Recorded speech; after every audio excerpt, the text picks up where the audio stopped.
Hey folks, welcome to Internet Roundup, your internet clubhouse on the web with Josh and Chuck. Stuff you should know.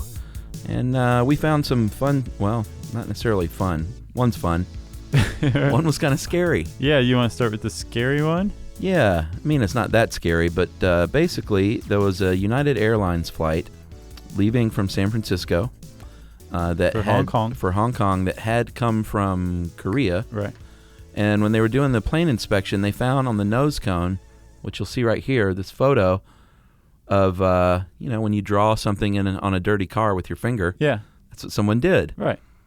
But it was a little creepy. If it said wash me, I don't think that any of this would have happened. Yeah, it said bye-bye in 6-inch letters, and there were two faces that you can see right here. Mm-hmm. One is smiling, and this one is described as more frowning or devilish.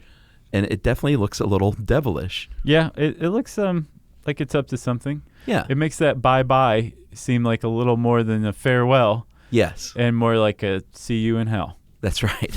So what happened was when they were checking the plane out and gassing it up, they saw this. This thing is 30 feet off the ground, so it's only accessible by, someone with special equipment. You can't. It's not like someone that was just walking by the plane. Right.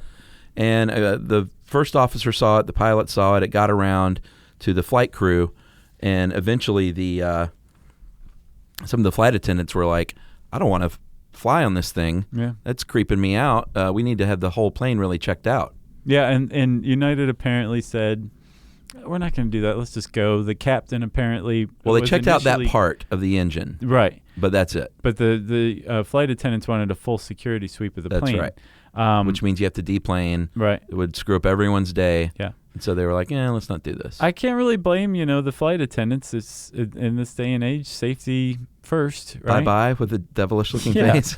Which, I mean, if you step back and think about it and you're out of the airline industry, you're like, it was a joke. And Sure. Apparently that's the way the captain came to see it and was trying to calm everybody down and saying, let's just go fly or whatever. Right.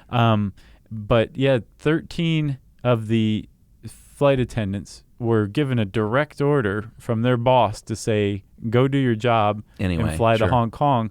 They said no. And they got fired. The flight was canceled. Yeah, they did due to crew availability. Yeah. And so now they have turned around and hit them with a lawsuit under a Whistleblower Act. Yeah. The Wendell H. Ford Aviation Investment and Reform Act of the 21st century. Mm-hmm. Very impressive sounding act. I have a T-shirt about that act. Oh, really? It goes all the way around your body. So we don't know the results of the lawsuit now, but I'm kind of curious. I bet they get quietly reinstated, is my guess. Or a little wealthy from the company. You think? Probably. I just don't see bonus? I don't see the government being like, you guys screwed up by not doing your job despite being scared out of your minds. Yeah, and it's really kind of sad, though. The whole thing kind of just struck me as, 20 years ago, it wouldn't have been a big deal. But it's sad that we live in a day where someone can draw a frowny face on a plane. And 13 people lose their jobs because they won't go on that plane. Yeah. It really sucks. Agreed. Let's get to something that doesn't suck. Magnetic grapes. Yeah. This is from our friends at IO9, right? Yeah, that's a cool website. Yeah. So here's an experiment you can try. You get 2 grapes. You want to spear them through the end with something non-magnetic, like a chopstick or a straw. I would think like a little cocktail straw might be nice. And then get a rare earth magnet. If you don't have a rare earth magnet, because you probably don't, kind of hard to find, you can get a really strong regular magnet. And just get one pole close to one of the grapes, and you're going to notice that this thing's going to start to spin. Mm-hmm. If you put it toward the other pole, it's going to spin the other way. Mm-hmm.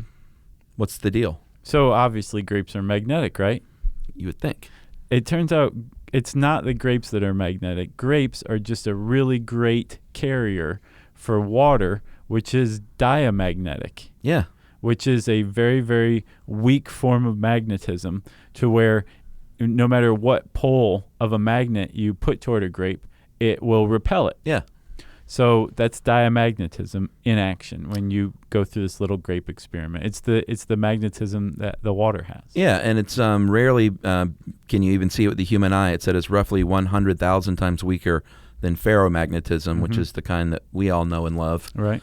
But if you just have the right conditions, like this grape is super light And if you have it on the pivot and, it's just easy to spin, basically. And a very strong magnet. Super strong magnet. Yeah, you can spin it, or it will never touch the grape. The grape will go, no.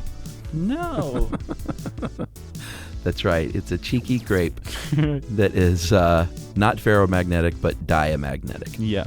And so that's our little science experiment. No. Go get some grapes and some straws and a rare earth magnet and knock yourself out, people. This has been Internet Roundup, and we'll see you next week.